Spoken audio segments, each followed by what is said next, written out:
We've come across this topic, I would say maybe every other call, at least at some point in time, just with like things you guys have dealt with in the gym for athletes and that we're just going to come across as coaches.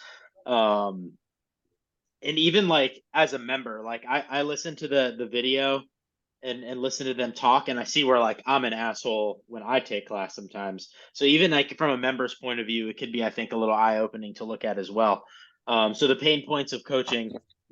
And I'm just gonna kind of go in order of some of the questions they had about the call and let you guys chime in, take over a little bit, and kind of flow from there. So the first question was, how do you deal with an uncoachable athlete?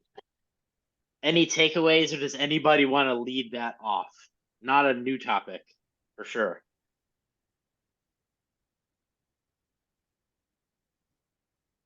I think that their advice was great because there are a lot of uncoachable athletes. And I think talking to them to see where they're at would be, the first thing to do instead of just getting mad and, you know, calling them out during class, which could be one of the worst things you can do. I think that probably is the worst thing you could do, at least from like my opinion, for a bunch of different reasons. I think one, you're going to further lose that person if you call them out in person or in class. I think they'll have more of a fuck you mentality, double down, and then I just think it also makes everybody else feel really awkward. So even Mhm. though they had nothing to do with it, if you're taking the class of when a coach calls someone out like that, now everybody's walking on eggshells and they're like, "Oh fuck, don't fuck with Nate today. He's in a pissy mood." And they get that vibe, and it's generally not fun, and you kind of ruined everybody's hour, not just you and that person's. Um, so yeah, definitely take the moment afterward or in a private setting. Totally agree with that. That happened Anything? to me actually. And that athlete went defiant to me because I was like, I call him in class and I'm like, hey, you need to do the warm up with the rest of us. And he was like, that warm up is I'm already warm up, stuff like that. That's too little for me. And I call him out and like, okay, but you need to come up. You're in part of the class. I need you to move with the rest of us. And he said that he didn't want to do. I'm not doing it. And I said, well, if you're not doing it, then why the rest should be doing it? And the class is not going forward if you're not joined to it. That's what I said. And then he was defiant. He said, um, I'm not doing it. I'm not doing it. I'm not doing it. And he came more and more defiant. And I was in that point and like it's my word because I said the class is not moving forward. You're like in a And stalemate. yeah, and against the fact that um losing like my coach power position because okay, I'm letting him do whatever.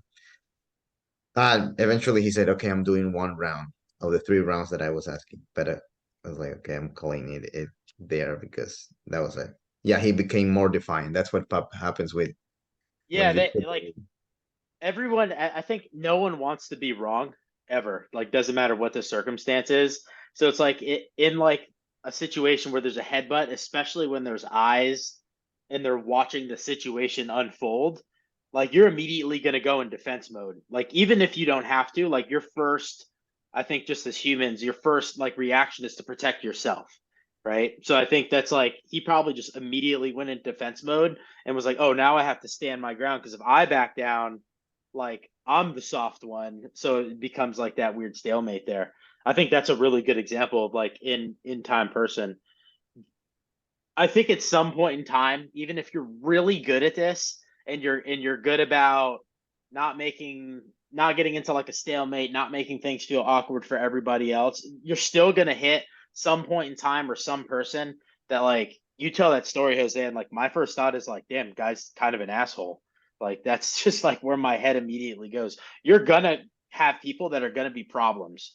Like even if you do everything perfectly, when that does happen, find something afterward to break the ice. like some kind of joke to lighten things up for everybody else, even for that person and yourself. Because like for me, when something like that happens, my focus of what my plan was while I'm coaching gets really rocked. And it's like my head was like at this thing that happened, and then I'm going through my progression and I start like stutter stepping and messing up there. So it's like it almost gives yourself this like icebreaker to allow you to then like do your next best job in class as well, not just for the members. So like him doing a round of warm up. I don't know if you guys have a PR bell. Make a joke and go ring the bell and be like, Mike did his warm up for the first time ever, and it's like it's funny, and everyone will kind of chuckle, and he hopefully does too. You know, and it just lightens things up for everybody. So at some point in time, we're gonna hit somebody that isn't delightful, but make the most out of it and try to make things lighthearted. I think is a good approach if something like that does happen. So, but Um, in Go ahead, his D. in his case, like instead of, saying what he did say, would it just be better to, because you also want to give a good example to the class and make them understand why they should be warming up. Like, should you say, okay, fine, don't warm up, but you guys continue warming up, it's very important, yada yada. Like, what would you do in that case? I think I have two thoughts in my head, like how I would personally approach it. In like that case of like Jose trying to get him to do the warm up and he's just like, no, fuck you, I'm not doing it. I would try to challenge him something that's going to be of the nature of what we're doing. So be like, oh, you're warm? Perfect. Like I don't have any idea what the warm up, what was going on that day. But let's say let's give an example. Let's say it's just a general warm up, and like he's doing banded pull aparts and pass throughs and just getting people moving, and he's refusing that. They're like, oh, no problem, dude. Let me give you a quick workout. Put him on. See if you can get him on an erg and have him do an EMOM or just something that's very readily available to make him like do something and move. Because like I've been there where I've like worked out the hour before class, but I also want to do the class WOD. I also just like shut up and do like at least like 25% of the warm up to go with the flow. But I can get why some people may fight it if they actually are warm. I think 90% of the time they're actually probably not and they think they are. So like this, my second thought goes to like, they talked about it in this, I don't know what to call it, podcast, pulling them to the side and like educating them. I think that's where a lot of ignorance comes in, is there's a lack of education. Now you can't do that in Jose, like you can't sit there and educate him on warm-ups while everyone's standing there waiting. So that's why I would try to do like, all right, dude, do an EMOM 30 dubs for the next 8 minutes. And if you break, you got to restart. Give them something just real simple they can do off to the side. So at least you're giving them something. Yeah, so one thing that came out of is like something that one of my bosses also always told me, like, is that if you have to correct someone, it's like correct in silent and congratulate them in public. Like if you have to correct, I mean not in queuing, in correcting, but like, hey, what's like like on a take him conversation. apart and what's going on, what's happening was like I agree with that totally. Yeah, I think if you took the approach of like, let's say I throw that guy on an erg and he does some kind of like EMOM or interval erg while I warm everybody up, I have to follow up with a conversation after class. Like if I don't do that, now I've just started to create another bad habit of now every time we warm up, he's going to do a workout while we warm up. So like I'm almost just putting a band-aid on the problem for that day only. And I need to like revert back and follow up and make sure that I educate him and like he sees where I'm coming from and I see where he's coming from and we meet in the middle afterward. I do think you have to have that conversation after a scenario like that. But don't you think it's also because I feel like, okay, then just do something on the side, but wouldn't you still have to address it in class so that the other people that are taking the class don't start doing that themselves?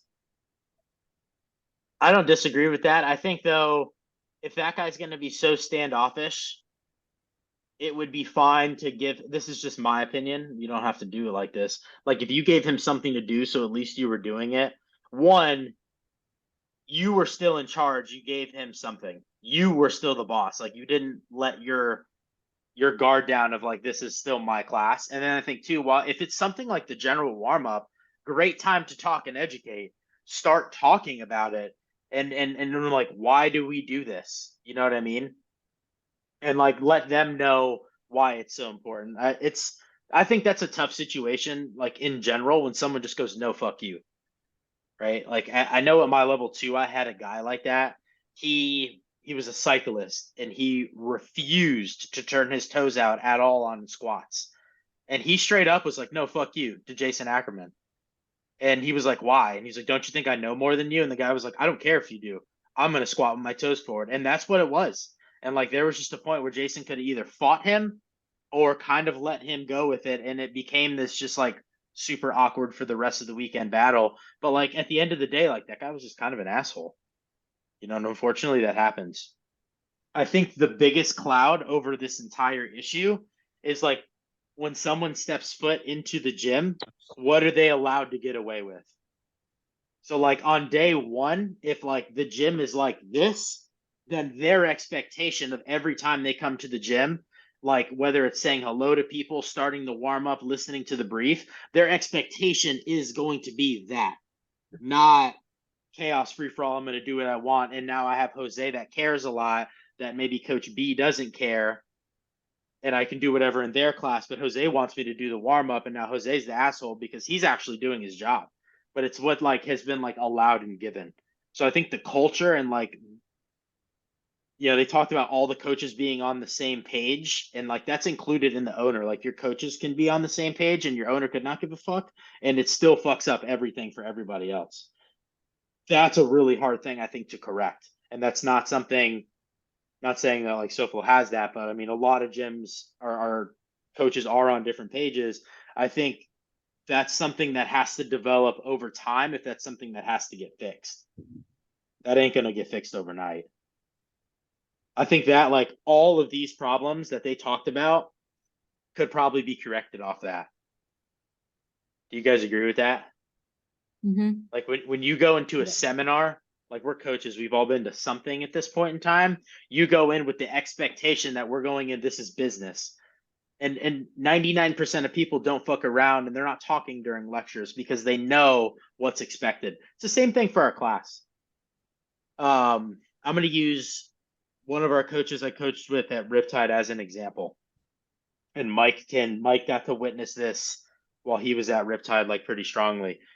We have a noontime class. Noontime is super known for like jokes, chattiness, a little bit of like chaos, and it's like an art to coach the noon class sometimes. Like you have to have a little bit of give with the joking, but you also have to like have your line in the sand of like when like enough's enough.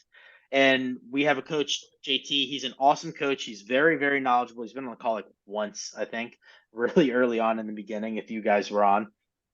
But JT's known to be the fun, like funny, joking guy, at least while I was at Riptide, right? Well, noon class looks at him like that. And so sometimes he'll start noon a couple minutes late. He'll start it with like a lot of jokes, and then they take that and they run with it. And then he gets mad when they're talking during his WOD brief. And then he has to like put his foot down a little bit, and everyone's like, oh, he's pissy today, right? All JT sees is like the side of they're just being disrespectful for me. But what he doesn't see is like the culture he's let be instilled in his class when he coaches is I'm gonna start late, I'm gonna fuck around and tell jokes, and it's like I get to, but you don't. And it's just it's not taken well like that, right? So that's why he has this problem. Mike coached a lot of noon classes. Mike, did you ever have a problem at noon? No. See?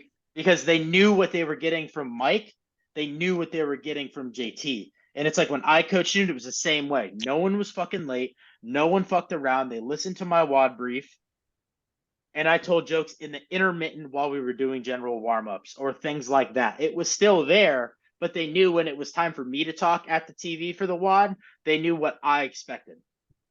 You know, so they fell in line with it. And it was a fun class. It makes me sound like a dictator a little bit. It wasn't at all. But So sometimes like what is instilled and expected out of the culture of the gym or like even your individual class is what will happen. Does that make sense to you guys? Anything like you guys want to add or thoughts on that?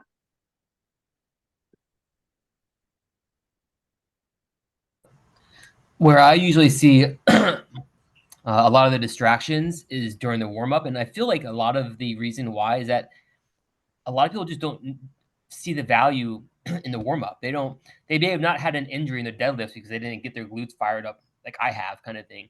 And it's like I think the art of teaching is trying to relay that message and not become a dictator, but try to make it flow while you're still kind of like teaching the warm up at the same time. So I find that part interesting. I think you're spot on with that. And like, I've been that athlete personally. Like, I've gone 7 years of my CrossFit career with like bullshitting warm-ups. And now I'm, 13 years in of like being an athlete in CrossFit. Dude, if I don't warm up, not only if I don't warm up, if I don't warm up well, I am in physical pain in multiple spots of my body during the workout. And I essentially end up ruining my workout. It took me over a decade to learn that. So like it was something, and I'm the coach and I understand why we need to warm up. So it's something I think that's very hard to get people to understand, even with education sometimes. So it's like, what tools can you use to get people to maybe be a little more focused in? Do you guys have any ideas? Let's say you have a really chatty class and you say 20 reps of this and they do like 6, and it's like that type of situation. What would you guys do to like try to get them to A, warm up, and B, maybe like focus a little more? Send them on a run. Yeah. And like the reason I'm gonna say yeah to the run, it's not the run itself, right? The run does two things in my opinion. One, herds the cats and gathers the group. So now you've got everybody in one spot at one time where you want them to be. And then two, what happens after the run? Yeah, everyone's a little winded and they don't really want to talk that much because it kind of sucks to talk a lot when your heart rate's high. So it's like you've got them like focused because like they're sucking air a little bit and you got them all in one spot. Now it doesn't have to be a run. What would be like other good ideas to do? Let's not say burpees. I mean, burpees would 100% work. Wouldn't disagree, but like no one wants to do that either. If we are using machines, I will like do intervals increasing the pace. So at the Like the last one, intensity slowly revving. Yep. yeah. That'll get them. They'll chat the first round or two, and then all of a sudden it'll be like, don't talk to me anymore. That 80% got me. Yeah, that would work. What about You like said jump so like if the you're gonna jumping jacks. What were you say, Mike? It glitched.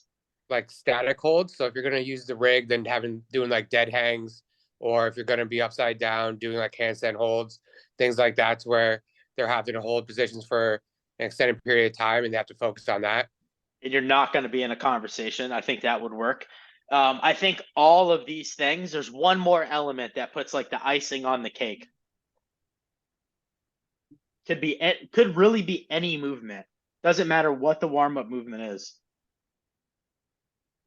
Put a clock on. Right? If I yell out 30 butt kicks or 30 jumping jacks, I did 30 jumping jacks 2 times in class yesterday. I did probably 12 both times. But one dude stopped and I was like, green light, don't gotta go anymore. Don't know how many he did, but I'm done. And then the dude next to me stopped and it went down the chain. So if they put a clock on and it was 30 seconds of jumping jacks, now the coach has my complete control. If I stop, everyone knows I didn't do my reps because it wasn't a rep based thing, it was a time based thing. So if you put a clock on all this, it'll kind of keep order going as like you need to with it. And if you want to like push people down a little bit, because occasionally that's something you have to do, choose movements that are going to be a little more dynamic. So like if it's a day that like I've got to be super on point with my time clock and it's a day I'm going to risk, even if I miss by a couple minutes going over class, I'm going to do an intenser warm up on a clock so I'm in control of time. That's going to get them really revved up really fast, right? 30 seconds of jumping jack, 30 seconds of butt kick, kickbacks, like just whatever you want to do that's like boom, boom, boom, almost like a boot campy feel. Gets people real hot, gets people real sweaty. You can also use like it to mobilize joints. That would work really well too. Does that kind of like put a bow on that for like what you were thinking, Justin? Yeah, I think also, but like, where can the explanation of the value or why we should be doing these warm ups? Where does that conversation get had? Do you I say think it within that exercise itself? You're doing like, all right, we're going to do I think RDL. you can. Yeah, for sure. I think it takes place two spots. Like, that last example I used was if like we had like 50 filthy for the day, filthy 50 for the day. And I know it's going to take 20 to 30 minutes and I have to get through 10 movements of teaching. I've got to be done with my warm up in 5 minutes, my general, right? Versus if I have 21, 15, 9 kettlebell swings and burpees. And I'm like, this is an all out paced workout. It's going to take the class 3 to 5 minutes. I've got some time. So like I could take the time and like, let's mobilize today. Let's stretch. And that would be like right up your alley. And then like, as you're doing an RDL, and you could explain, you know, getting that hamstring under load to do its full function is great for mobility and flexibility. It's also great for injury prevention and prehab. And it's like you put a tempo on it and everyone's moving really slow. So like those times of like if you have the time in a warm up are great places to talk. What's the other thing that's going to happen in those conversations? It's a huge community builder. Like maybe it's the day that Justin's giving education on range of motion and those types of things and the importance of a good warm up. So maybe he's the one leading the talking going, or maybe he's just quiet and he's like the the point guard of like assist on conversations, and he's starting combos and letting members finish them and continue on their own. And now like friends are being made and you're building a stronger community for the gym. And if you have a strong community, people stay. If people stay, you have a successful gym and everyone makes more money and has a better time and makes a good living. So it just all starts to like organically grow from there. There's one more really good time inside the 60 minutes. What would you guys say? Well, I was thinking maybe we can, as a coach, identify the warm up that we're doing and show where it's going to enhance part of the workout itself. Oh For yeah. that day? So It'd that's be what like, I this is was. going to help you hit a PR on your deadlift today because we're doing X, Y, Z. Because we're activating the glutes better than, Yeah. yeah, that'd be a great thing. So Or that even, was yeah, something even that I wanted to add. if it's a That planned point, put it in your lesson plan and make it like a part of your class. There's nothing wrong with that at all. Go ahead, Jose. So like that kind of relieves anxiety. It's like when you are like when they teach us how to sew and everything, you're out there focused and then sewing a wound or anything. But then to relieve yours and the patient anxiety is like, hey, I'm going to do this. You're gonna feel this in 3, 2, 1, this. Now you're gonna feel the pressure. It's gonna feel like it burns three. You feel it count backwards. So um for example, yesterday we had like toast to rings. And I was like, okay, we're gonna do toy soldiers. We're gonna go for 10 toy soldiers in front, kick high. So now you're feeling the compression on the abs. This is what you're gonna do when you're doing toe rings. They are doing the movements, and I was explaining the reason why. Mhm. Um, and then the person wants while he's doing it, probably he's like, okay, I'm going to do 10 of those, all of them that I'm doing. So that relieves also the why should I be doing this and the anxiety of like Yeah, those things. I think on super simple like warm up movements, stuff like that, that is really good because then you'll have somebody that'll come up to you after class or like after the warm up and be like, didn't know we do toy soldiers to get my hamstring loose. And you're kind of like, don't you feel it every single time there? But like that happens a lot more than like you realize, those like light bulb moments for members as well. And like what you're doing is actually you're educating them for like not just in your class that day, but for a lifetime of knowledge. Like if they go to the Globo gym and they want a deadlift, they're like, oh yeah, Coach Jose said you should feel a toy soldier in your hamstring. Maybe I'll do those before I deadlift. So it's little like salt and pepper like that seasoning you're putting on that I think makes a big difference. What's another really good time that you can have some of these like educating conversations and just general information delivered in your 60 minutes? Because we can't assume people have more than 60 minutes sometimes. That's not always the case. I mean, as you're going through a progression. Cool down. Cool down. The Oh. progression is yes, because the progression that is a right answer. Because if I'm doing a snatch pull and I want to make sure they stand before I shrug, I am teaching what you're supposed to do, but it's just very specific to like if I'm doing a snatch progression. The cool down is like this call. We can go in 15 different directions at any point in time based on what we need to talk about and do and what maybe comes up, right? So the cooldown's a really, really good, important point to do that. That's another one though. That's like if the gym in that culture is really good about, hey guys, come on and stretch, then it's great. But if you don't, it's like herding cats sometimes after a workout. Everyone goes in 15 directions and you got two people stretching with you, and it's the same two people that stretched last week, right? So really good time to create community and like I got you for 6 more minutes, come over here and stretch. A good time for education, like Ben Bergeron does that. Has anybody taken a class at CrossFit New England by any chance? Me neither, but I've had some friends. That's what he does at the end. Like he does a cool down, and like they say, sometimes the cool down's not even a stretch. Sometimes he will literally sit down and be like, the glycemic index is XYZ, and just teaches something to their people. So he uses it like not only as a workout for the day, but like an education piece as well. There's another small side effect that can come out of that. Like imagine you're a gym owner and you've been doing this for 5 years, and now Jose comes to me and goes, hey, I would like to be a coach one day.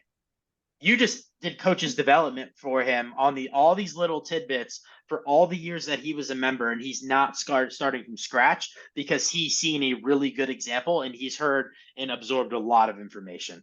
So like you guys all care enough to be on this call.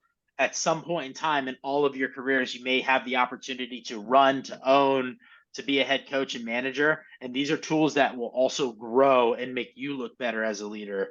And it's just small little caring pieces. So yeah, utilize those good conversations in the warm up and the cool down. Don't waste either. Can I give a scenario where I'm the asshole and Yeah.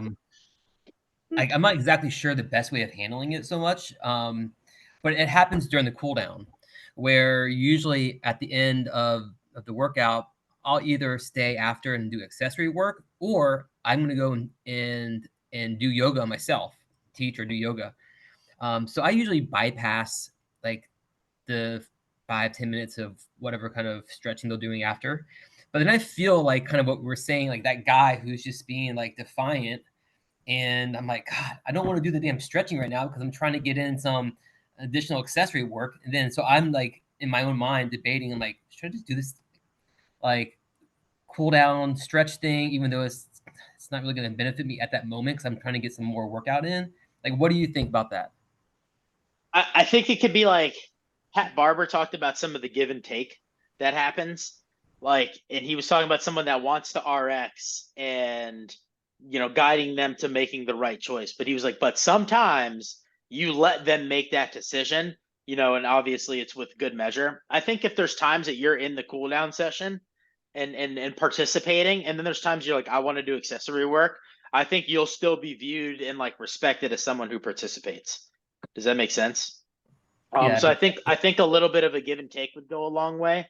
On the flip side, being a coach and being like, this is what I do for my career, and like everything for like Nate relies on me being a part of a community, me connecting with people, and like those are the people that are going to end up hiring me for programming, for personal training, nutrition, all of these things. Dude, I'm going to tell you right now, I hate being on the floor doing stretches because it's super uncomfortable for me. I'm not mobile, so it's not a fun task, but like fully realize that like I need to be there in those conversations. So for me to like as a coach being there and even as a leader, like if a chef won't eat his own food, I don't want to eat that chef's food either. So it's like that perspective of like more of a business like coaching end of it. I think it's very important for those reasons too. Even if it's for like a stretch or two, like it could be you do 2 hamstring stretches and they're still going and you're like, I'm gonna do some accessory work. And like, does anybody want to do it with me? You might have someone that jumps on and then you excuse yourself and not have to sit there for who knows how long. Because I mean, I've seen those little like groups go for a really long time and no one's really stretching, they're just talking.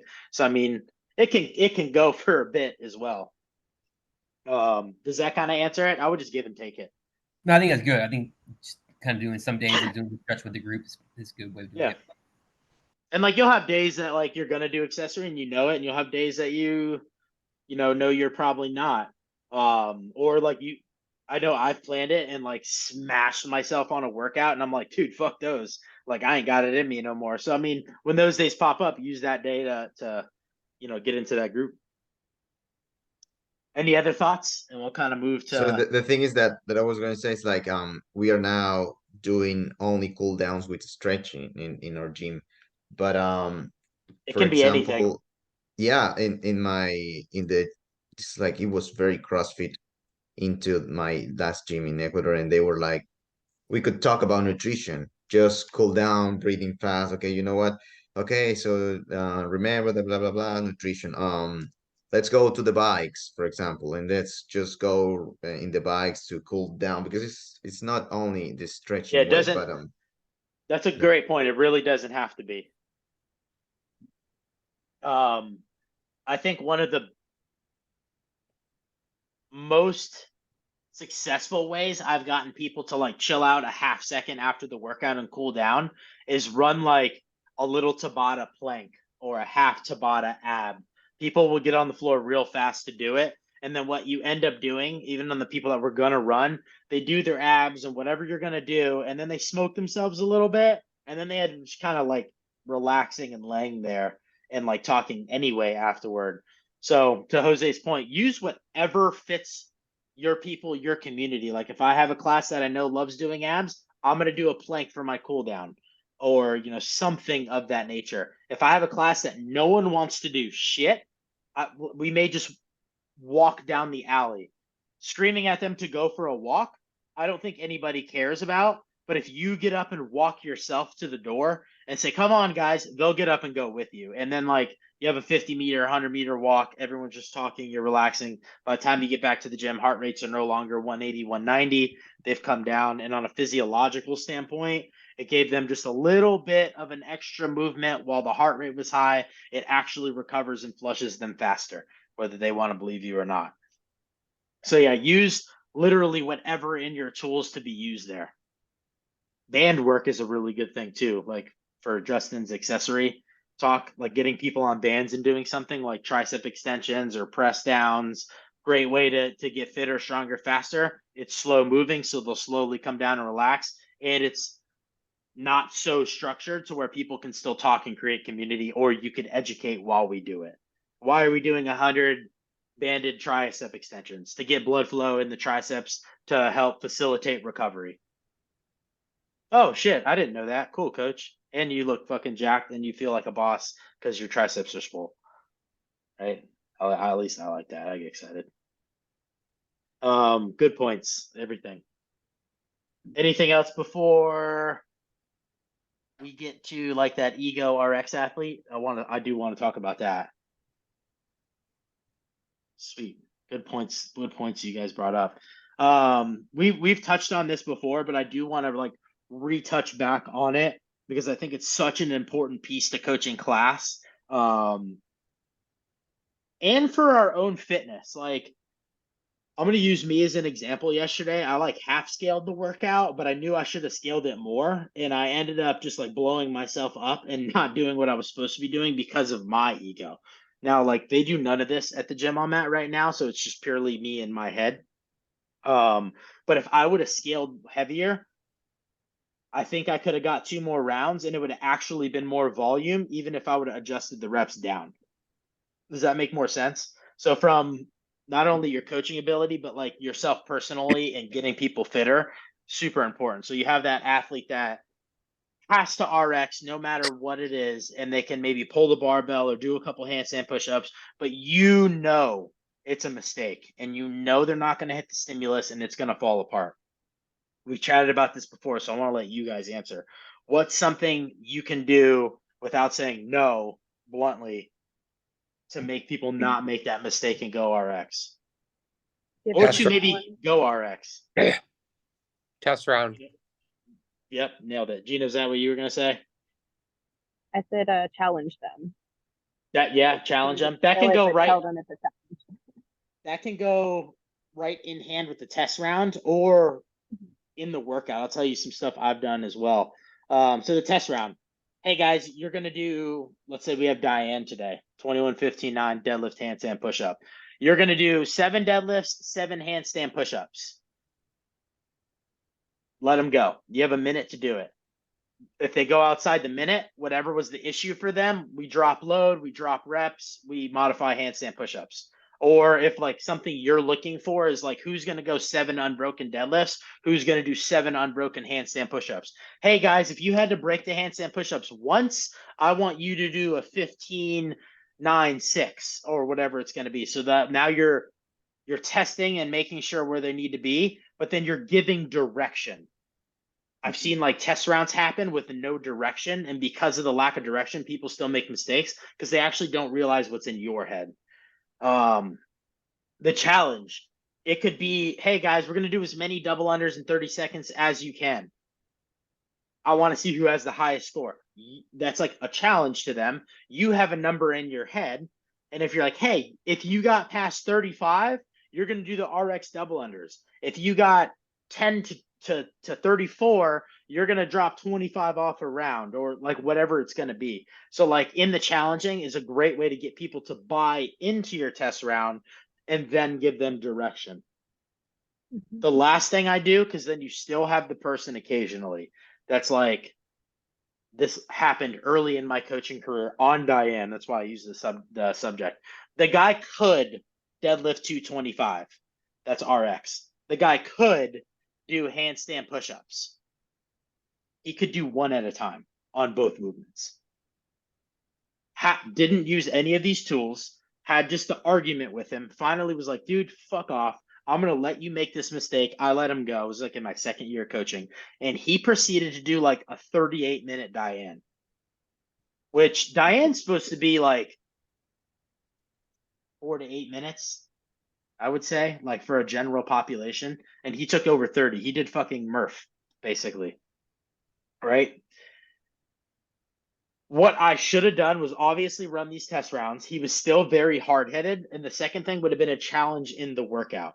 His name was also Mike. So it's not this Mike, guys. I could have been like, Mike, I'm going to have you do 155 and push-ups. But your goal is you have to go unbroken on everything. And I don't think you can do it. Or it's going to be really hard. And you kind of give him this little like game to play to where it's like you're challenging them and like almost giving them like this, like, if you do it, I'd be really impressed, and get them to buy in that way. So that's another really good way. I think like a challenge for an athlete can work well. Or if they're indecisive and they're like, I don't know if I should do 10 off or keep this 10 on, like take it off and try to go your round of 30 in no less than 1 break. And they're like, oh, okay. And then usually what happens is they do it and they're like, oh, fuck, that was so much harder than I thought. Because you're also upping the intensity by challenging them to hang on, by do less breaks, things like that. So, but if all else fails, because I'm pretty sure even though you would have done that with Mike, he would You have remember Mike. yes, he Mike- would have Mike- still wanted to do RX. He probably would have. I think the other space I mean, I'm gonna take it personally because I think our coaching staff was all very new people at that time. Was like I failed to try to educate him further.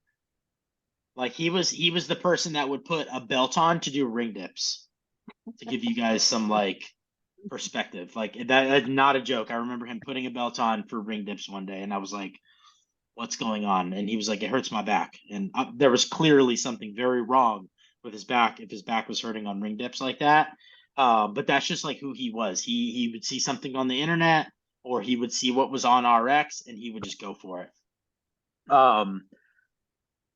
In situations like that, something that's really cool to play with, I did this one time and I've never had the opportunity to do it again, is do RX month, where you put no like weights on the bars, you put no weights on the dumbbells, things like that, and you just tell people your goal is to go under 8 minutes.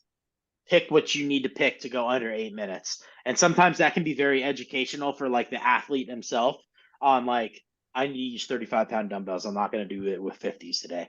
And it just kind of lets them do it, and they still get to go in Wodify and click that button, and feel good about themselves. So that's like a fun experiment to run if you guys ever have the opportunity. That's something that actually I do sometimes when I do my whiteboard briefs.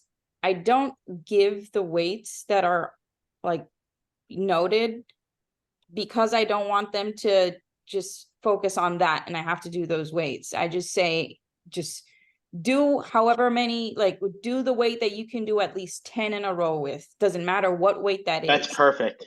That's really, really good to do. And that's something like you should always do in a whiteboard brief. Like if you look at like what they're like, if you went to your level 4, what they are looking for from that brief, one of the things is going to be load.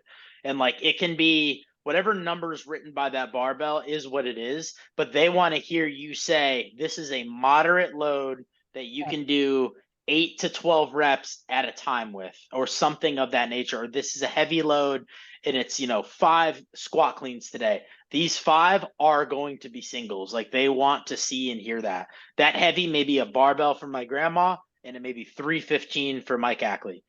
It just depends on who's in class that day. So like giving the direction of what it should feel like is beautiful. Yeah, keep doing that, and if you're not, add that into your repertoire. That's another thing with Mayhem Athlete, that that programming, it should be how you program for the average of your, like the average of your gym. That's what it says on the programming course. When you program for the average athlete of your gym. But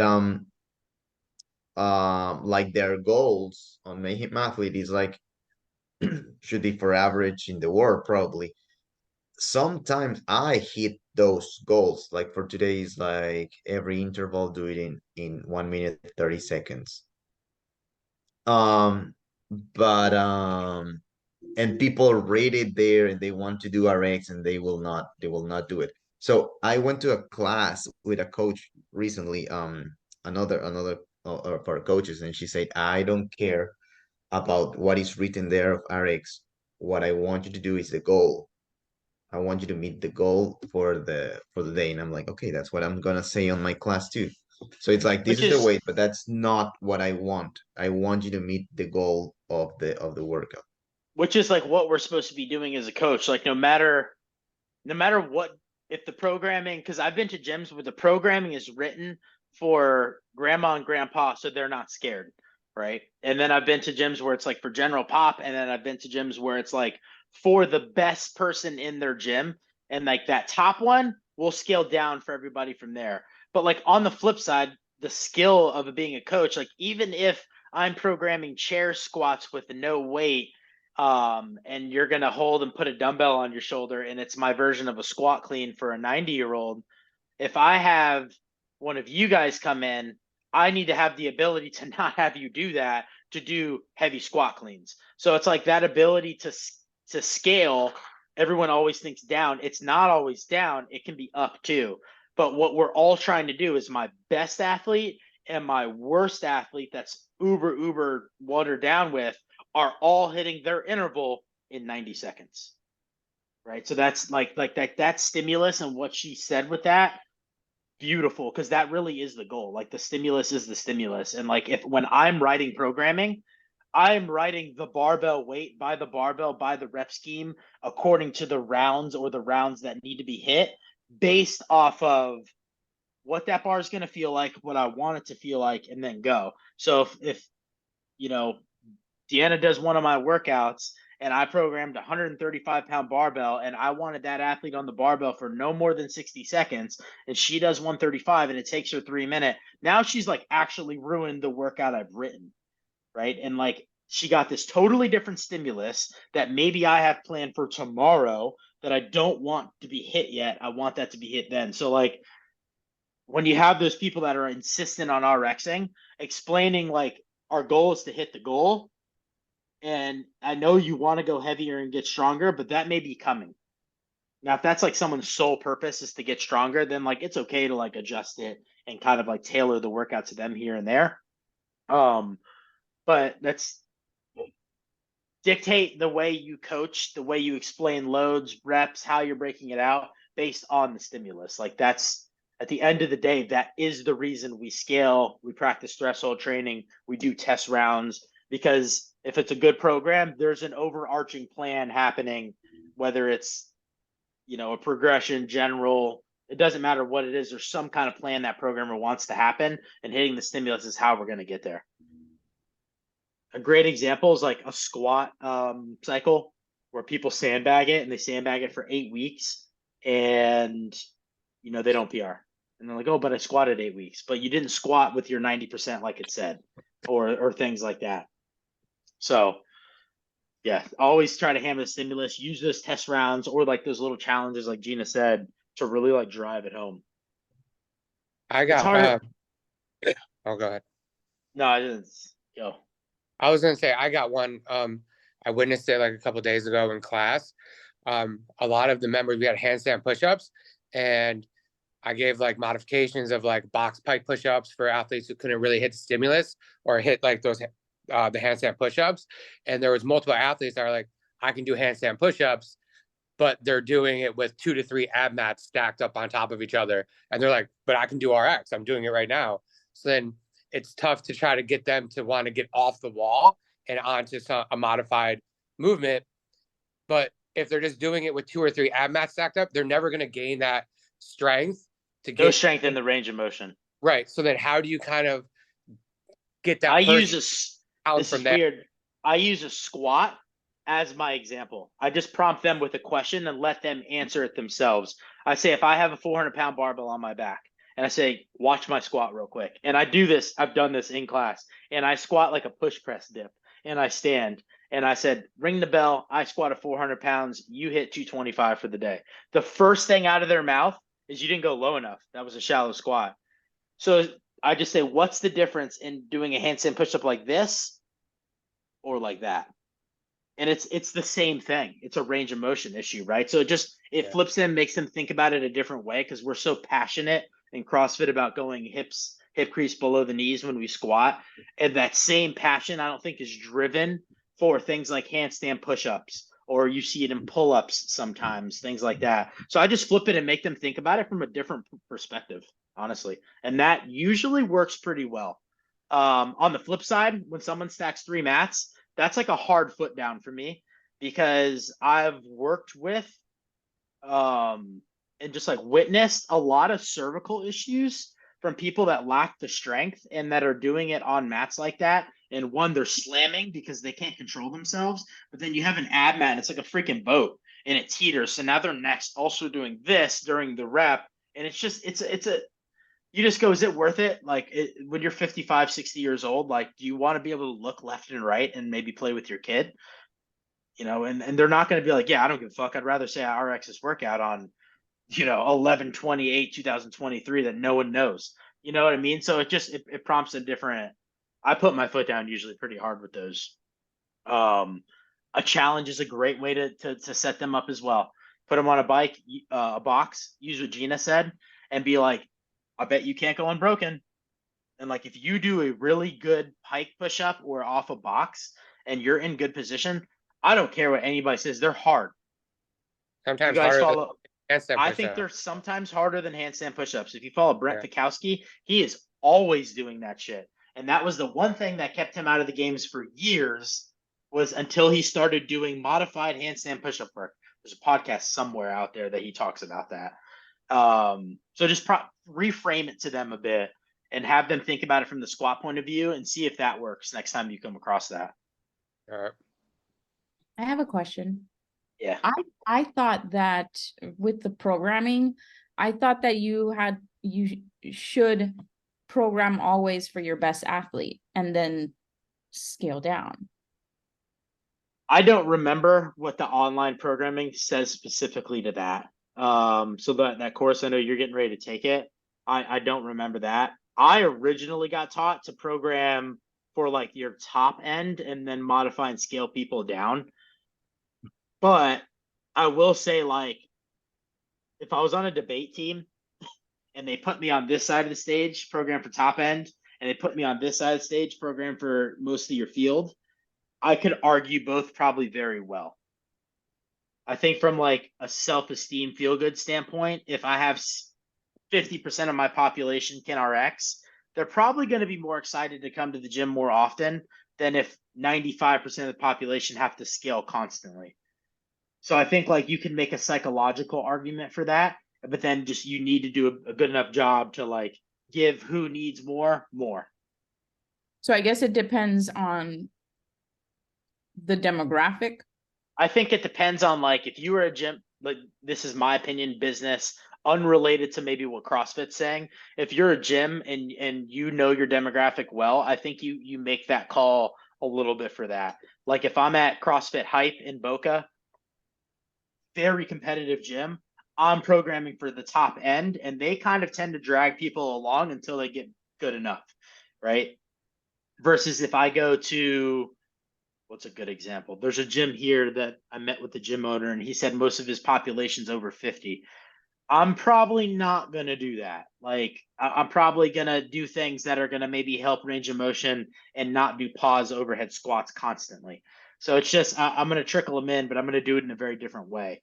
So I think from that point of view, I think knowing who your people are is important.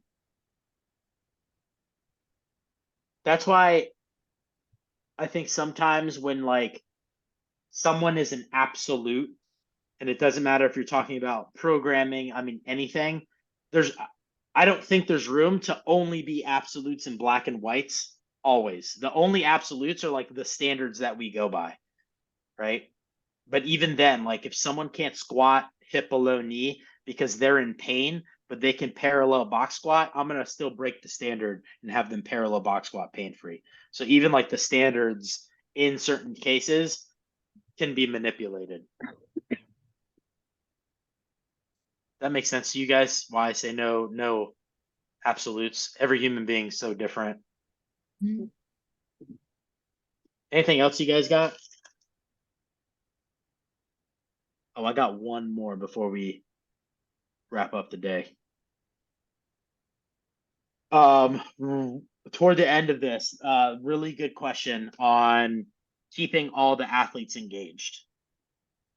And let's say they use like a pull up as an example. Let's say we're going through a pull up and I've got one person that's stoked about just hanging from the bar, and then I've got somebody else that is the athlete that can do 50 unbroken chest to bars and 30 unbroken muscle ups. As I'm taking them through, Pat Barber had, you progress it to where he used the bus stop example. I thought was cool. I've never heard that before, where people get off the bus as you go. Like one person may just be practicing grip strength and hangs. The next one may be doing kip swings. The next one may be doing kipping pull-ups, and you kind of let them piece as you're moving through. And then you have the guy that can do all those chest to bars and muscle ups, and it, and you've seen them do it in class, and you don't necessarily have to take them through everything. One, letting them know that if they go through all of it, it's just going to be an extended warm up and probably help their performance. I agree with that 100%. But then two, when it gets to a point where it's like belaboring and they're kind of like just waiting for everybody else to figure out their scale, that's a great time to challenge them. Hey, do a complex of 3 bar muscle ups, 2 chest to bars, 1 pull up, or just something you have planned in the book that's going to fit that person and give them something to do. Does that make sense to you guys?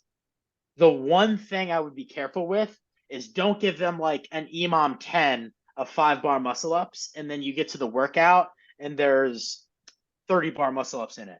And now you're 80 bar muscle ups in for the day. So be cognizant of like the volume.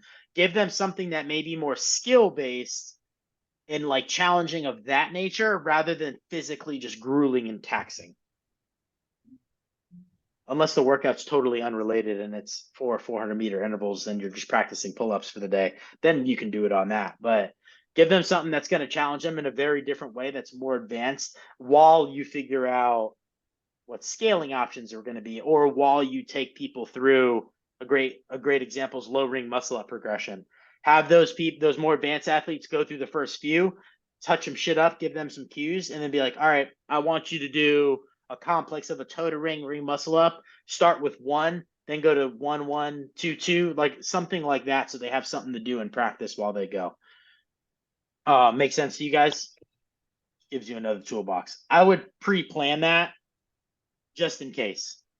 So that way, like when you get to that point and you're like, oh shit, I've got Mike just kind of standing around, I've already written down in my lesson plan or had a plan that if I have someone sitting down, we're going to do a complex of XYZ. It's not going to beat him up because I know he's a better athlete, but it's going to give him more body control on the rig and just make him a little bit more skilled, something like of that nature. Cool. That was like the last thing I wanted to touch on. You guys have anything before we call it a day? No. Sweet. I think that was a great call and hopefully answered some of you guys' questions pretty well. I enjoyed the podcast. I'm gonna we have a couple programming articles I found that I'm gonna put in. And then what I'm thinking about doing is next week we just hit those articles. And then the following week, I'm just going to take a sampling of somewhere and we'll kind of analyze it.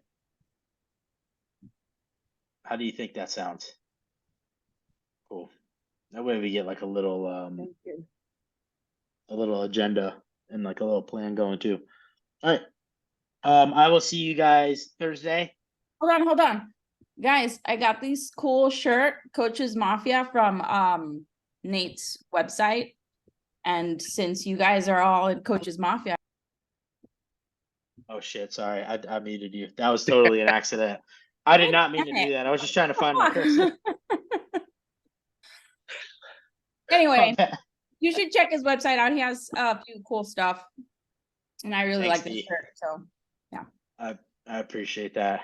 Yeah, shameless plug. I'll send you the website whenever y'all want it. Otherwise, I'll see you guys Thursday. I've got a bunch of videos, but keep sending them because I'm just banking them, and that way we have a whole shitload. Cool. All right, guys. Okay. See you guys Thursday. All right.